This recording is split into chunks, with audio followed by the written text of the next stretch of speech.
if you have an interest in horses and love learning more about horses, the horse industry, teaching, or even managing your own horse business, then you're in the right place. We would love you to join us on our mission, which is to improve the lives of horses around the world through the education of riders, handlers, and trainers. So get comfortable, listen in, and enjoy. This is another of our popular Listener's Choice interviews, which we're playing over the weekend. We've chosen the most popular interviews for you to select the Listener's Choice winner. If you're not sure how the Listener's Choice competition works, have a look at horsechats.com/choice for the rules and the leaderboard. Our guest today is Jason Hill. Jason's combined his interest in horses and his interest in personal training into EquestriFit, and he's the managing director of EquestriFit. We're going to talk to him about his journey, how he's progressed through the horses to form Equestrian Fit today, and it should be a good one. How are you today, Jason? Very well, thanks, Glenys. Great. How are you doing? Yeah, good. Now, Jason, we normally start off with a favourite quote. What have you got for us today? One of the favourite quotes that stands out for me is anyone can get inspired, but not everyone can follow through.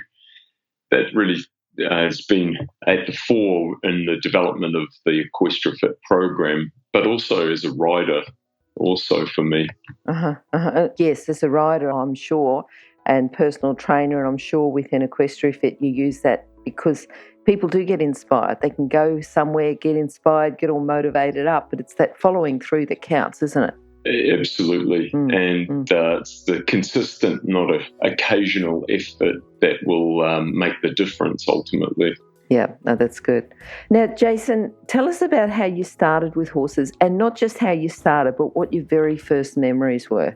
Well, actually, my first memory of on horseback was at Liberty, actually. I was only 5 years old, and my sister had placed me on her horses when it was quietly eating grass, and had let the horse go momentarily to close the gate, and the horse had taken fright and gone for a gallop with me on its back.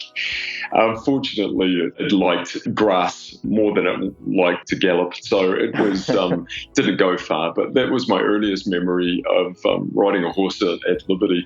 But I'd started riding around the age of 13 and started competing at that age as well, and eventing, and rode at just amateur level for years as a teenager and into my 20s, and went overseas for a period of time and worked in a dressage yard, and then decided that the sacrifice for becoming a professional rider was something that I wasn't prepared to do at that time, but returned later in life and decided that there was my body had changed and I needed to develop my fitness to be able to go back to the eventing. So I developed EquestriFit. Okay. So you had a career with horses. Where did you go to? When I went overseas, I went to ride in a dressage yard because at that time I felt I needed to focus on my flat work. The jumping was always something that came easily to me. And it was based in Hereford at a yard there called Sheepcoat, and they had a group of advanced and Grand Prix horses, and that we had an opportunity to ride on, and it was a great opportunity to be able to advance your skills and your craft, and so that was in my early 20s. So what skills do you think you need then to have a career with horses? Because you've started off with one and you see and you work with a lot of people with horses now. So the skills required to have that actual career with horses. And, even though you're saying, well, horses isn't for me, I consider that you've got a career with horses because you're working with horse people to give them complementary skills for their riding. Yes, sure. I think probably most people that are involved with horses have the passion, and that's really what keeps you motivated, because we all know that it's a lot of labour and a lot of hard work, and for a few moments of pleasure, and to be able to continue to advance your abilities and your effectiveness as a rider. I think sacrifice is probably the other word that really springs to mind, because you're having to give up a lot to be able to develop the skills and craft as a rider. Mm-hmm. And that's not everyone can make those sacrifices. And the dedication and hard work certainly comes into that. It's the passion ultimately that will get you through, and you need to feed that passion. It might be with doing courses or reading material, but you need to keep that fire alive. And the more effective you are, I believe, as a rider, the more enjoyment ultimately that you get out of your sport. Mm-hmm. Mm-hmm. What about you combining the horses, the personal training? What led you to that path? It was really I had a serious back injury in my 20s, which really thwarted my ability to jump or ride for long periods of time. I had a prolapsed disc. And so I started to understand a little bit more about the physiology of my own body and what I needed to do to enable to rehabilitate myself, and started me on that path of fitness and strengthening core and understanding more about muscle balance that enabled me to sit with better symmetry in the saddle, and which is ultimately what every rider needs to do.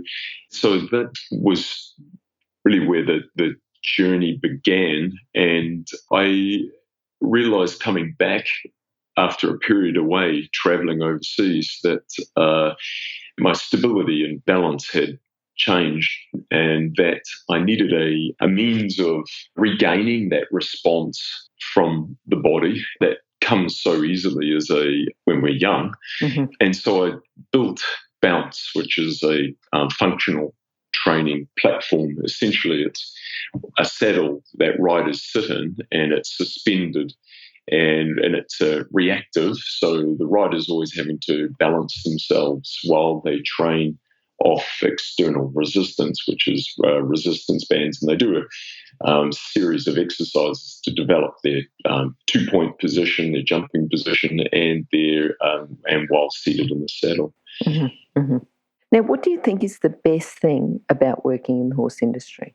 I think engaging in your sport or in an area or field where you plug into, or that your interest is in, and it keeps you engaged. And once again, that will feed your passion, because at the base of it, I have that passion for horses. Mm-hmm. And that is every day when I can engaging in that is great. I love that. And talking with other horse people, you learn a lot about your craft as a rider, and sharing ideas. And so that's fantastic. It's not different to training in a gym as a personal trainer where I'm doing, say, general fitness, or it's actually more focused and specialized, and it involves my sport.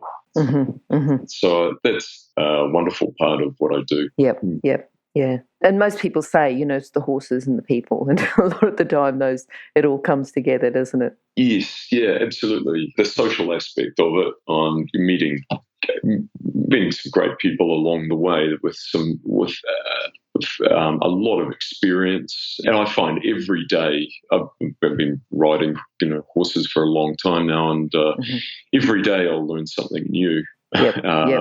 As every rider knows, that you never stop learning. It's sure. So that's a wonderful thing about the sport. It's so complex, and really, it's something we can do well into our old age. And so I think that's the great thing about the sport. Yep. Yeah, and certainly the horses, the more we know, the more quality of life we can offer the horse. I think. Yep. Now, tell us about someone who might have influenced you and helped you in your career. Someone I was always inspired by in their training methodology and their dedication was Virginia Holgate, or back then she was Virginia Lang. She was a 3-day event champion, and she had a very regimented training method with all her horses.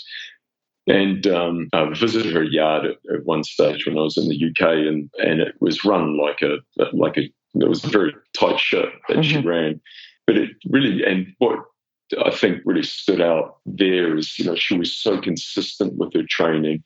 And once again, it was all about consistency with the training and not what you do occasionally that makes the difference. And it's the same with exercise and training the body. It's little and often that is most important. And having that end goal in mind, she wrote a fantastic biography, actually, and she had a lot of trials and tribulations, but she's a testament to someone who is dedicated and sacrificed a great deal and on her journey with horses. Yep, for sure. What about horses? You talked about the first horse that was your sister's and you did a little bit of work at Liberty, but horses who've influenced you, helped you in your career, have you got any horse there that you'd like to mention? Yeah, absolutely. I was fortunate enough to ride a beautiful stallion that was here in New Zealand called Uraeus. He was used on the film Lord of the Rings, which had the opportunity to work on for a period of time when I was doing some stunt doubling on horseback. He was an advanced dressage horse, and I got the opportunity to train with Lockie Richards, who was a trainer here in New Zealand. He spent a lot of time overseas also. Yeah, Uraeus taught me a lot about the intelligence of horses and their ability to learn how to learn. And that's something that's debatable, whether a horse is intelligent or not. But one thing we do know is that they know what legitimate control is and the difference between that and tyranny. Or you be able to, I think, respect the horse's intelligence. I remember that Uraeus taught me a lot about that. Yeah. Yep. Tell us about the stunt doubling. What sort of stunts were you in and what episodes were you in? Or, what parts were you in? Because I'm sure people will be interested in that. Sure. I did the Black Riders. So I was one of the Black Riders in the film. And, okay, so Lord of the Rings, just in case people miss that. Yeah. Yeah. And that started back in 99. So that was almost 20 years ago now.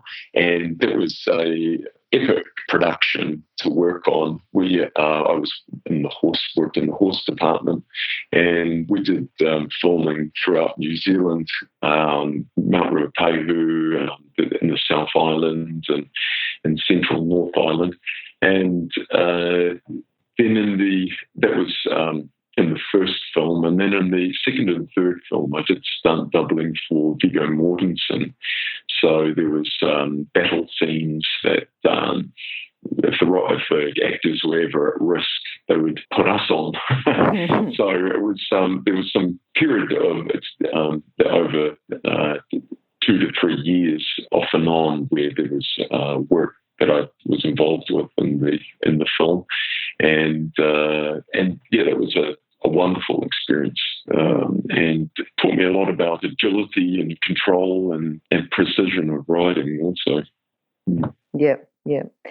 Now, Jason, tell us about your proudest moment with horses. Is that one of your proud moments, being a stunt double for the Lord of the Rings, or what have you got for us?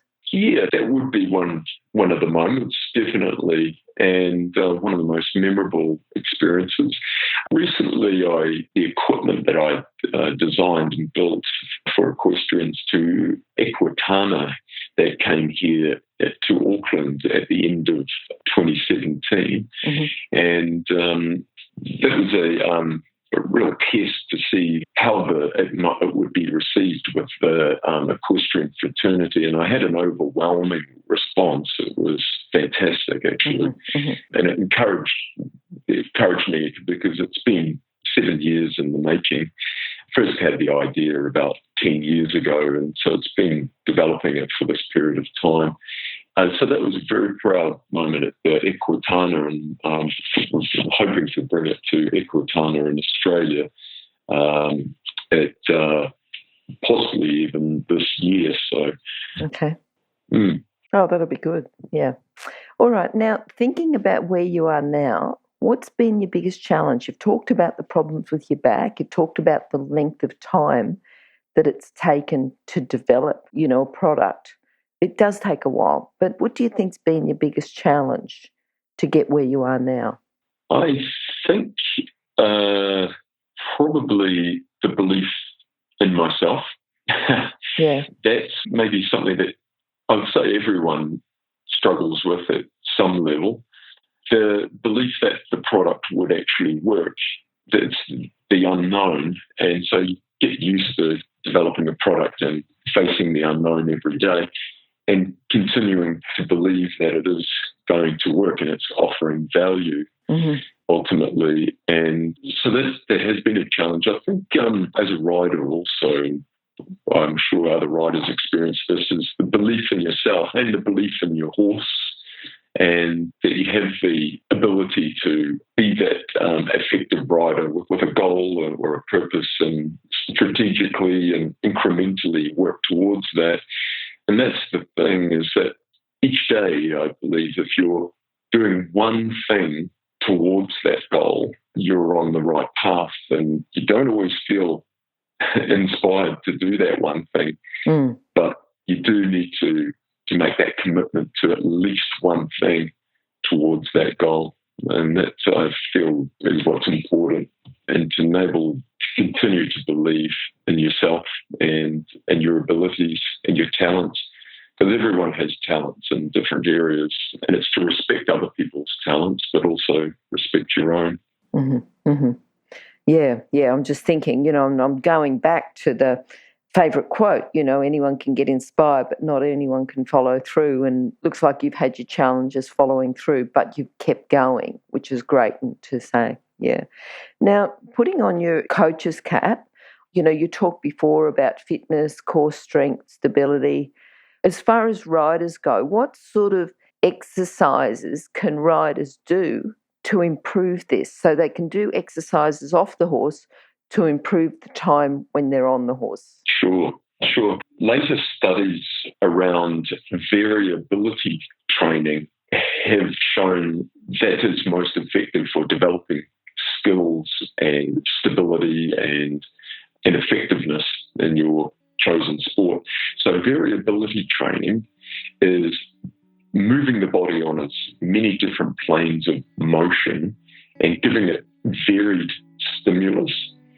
So in essence, you're doing less repetitions, but more variations or more varied exercise. And what the studies have shown is that it provides the brain with maximum feedback of movement, and it actually de-stresses the brain when it has more information about how to protect the body. So when it de-stresses the body, the whole physiology of the body changes, and you get the flow factor. It just functions better. So you may, some of the examples of exercises that I do with clients are a lot of single leg stance work, so you're involving a lot of balance, and then combining that with resistance work. And so I use resistance bands simply because resistance bands provide resistance on all planes of motion. And as riders, we need to be able to balance on all planes of motion and stabilize on all planes of motion. And if we have external resistance, such as a resistance band, we're having to activate the core and to be able to keep our balance and body control. So doing single leg balance work with resistance bands, varied exercises on lots of different planes of motion is going to provide that stimulus that we need as riders, be able to get that stabilization around the joints and gain that control when we're on the horse. Posturally, for riders, it's important that we sit with symmetry and alignment. And posture is dependent on the quality of our movement patterns such as squats and lunges, and the full range of that squat and the lunge with control of the hips. So it's going to help develop the core control and the alignment of the hips in the saddle. So we need to focus on keeping, especially, I mentioned there, full range of motion on the joints, and that's mobility. So doing stretching is going to maintain that full range of motion on the joints. And when we have that, the signals from the brain to the joints remains strong. And that's important for riders for response and precision of and application of aids and better innovation. Innovation just means just being able to move your body. So mobility is very important. Also, a few exercises to improve that mobility, hip stretches, hamstring stretches, and keeping the hips mobile so that the stiffness doesn't make way into those joints. But at the same time, you're wanting to develop stability around those joints. So doing things like leg raises is going to lying on your side, for instance, and raising the leg up and to the side helps strengthen your hip stabilizers, which are your lateral stabilizers in the saddle. So doing your mobilizing and stabilizing in conjunction is important because the body will has the ability to excite or pacify segments of the body. And if it's not getting the right stability work, it will stiffen those joints to protect them. That's why some riders have a stiffening of the lower back and the hips. Mm-hmm. So the same could be said for the upper back. That's a very important area for riders also to focus on.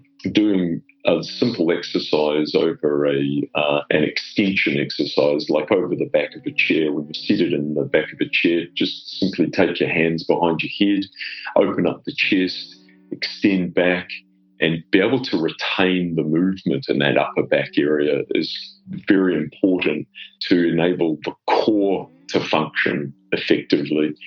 It's almost like a pathway. Authentic core function is blocked if the upper back is stiff. It's like standing on a hose pipe and wondering why the water isn't coming out.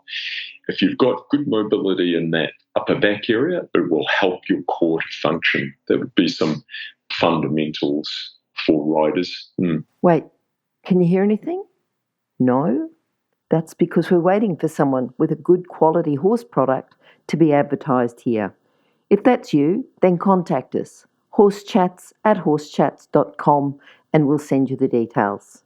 Thanks. Knowing what you know now about fitness strengthening, how do you think it would have affected you as a stunt rider? Do you think you would have done a better job? Do you think you could have? Is that where you hurt your back as a stunt rider? No, it was prior to that, actually. I feel I was in my early 20s when I had the back injury, and it was some years later that I did my stunt work after I had rehabilitated. Okay, good. Having the knowledge that I have now certainly would have helped me when I was rehabbing my back and would have actually prevented the injury in the first place, yes. Okay. Now, tell us about, I want to think back of memory of one particular stunt that you did that you just thought, wow, I can't believe I ever did that. Was there anything that you did that was a bit different, a bit way out, a bit, you're not. Yeah, plenty. There was lots. We had some pretty close calls, and a lot of stunts you're doing a full gallop. And there was one stunt on set where we had to gallop down a ramp with a 6-foot drop off to one side and swinging a sword and navigating through a crowd of orcs. So that was pretty hairy scene. It was you do need to have that precision and stability to be able to keep yourself safe. Yep. All right. Now, have you got a book that you can recommend to our listeners, just something that can complement their training? It could be just about horses or about horses and fitness strength training as well. Yeah, probably what springs to mind is not necessarily, there's one book actually that springs to mind that would, it's not around the subject of exercise physiology as such, or horses, because I feel that exercise is lots of information about exercise, but it's not always the most important part. It seems to me that 50% of your workout is just starting. And so I always ask myself, what is it that actually gets us to that point of starting exercise and starting on a regime? And it's something that's within us that drives us. It's our motivation, it's our intention. And I feel it's something important for riders also as our intention and purpose and what we're wanting to achieve or have as an outcome. And that can be varied. But the one book does spring to mind. It's called The Power of Intention by Dr. Wayne Dyer. And it's about setting forth your intent and putting it firmly in place and following through with that intent is what's important. And as a rider, we're wanting to set those goals and work strategically towards that outcome. So it's visualizing clearly about what we want as an outcome or as an end result, and then work back from there. So it's a book and being able to understand those principles. And so that's The Power of Intention by Dr. Wayne Dyer. Yep. And remember, you can find all the books recommended by our guests at horsechats.com/books. You can have a look at the guest page for the individual book they recommended, or just look at the recommended books by order of popularity at horsechats.com/books. I think Dr. Wayne Dyer's written quite a few books. He's a psychologist. And yes. Yeah. Okay. Jason, what are you looking forward to now? You mentioned going to Equitana. Is that the main thing you're looking forward to? You've got on your plans? Just tell us a little bit about what you've got in your future. Sure. I'd like to make it to Equitana at the end of this year and take the EquestriaFit training system. I'm wanting to develop an equestrian-specific gym. So there's with equipment and specific exercises for riders, and have the training system ready for other riders and people interested in the exercise field to be able to become an EquestriaFit trainer themselves, and have a base similar to mine where they're in the country and have a fraternity of riders nearby that they can build a business and work with their passion. Sounds good. And I think good for the industry. And you said earlier, the more that we know, the better it is for the horse welfare anyway. Absolutely. So the more we know, the more we can help the horses. Yeah. That's right. And improve their quality of life. Yep. Okay. Can you summarise then your philosophy with horses? Being a thinking rider, if our strategy isn't working, we need to change that strategy. And we need to be talking the horse's language and not our own language to the horse, which is obvious. But sometimes we need to remind ourselves of that. It's staying, I think, with learning and growing. We're building our tools for becoming a more effective rider, and then every day is different with our horses. So it's knowing what tools to take out for which job, and if that's a picture that I could create for you, I think that would be.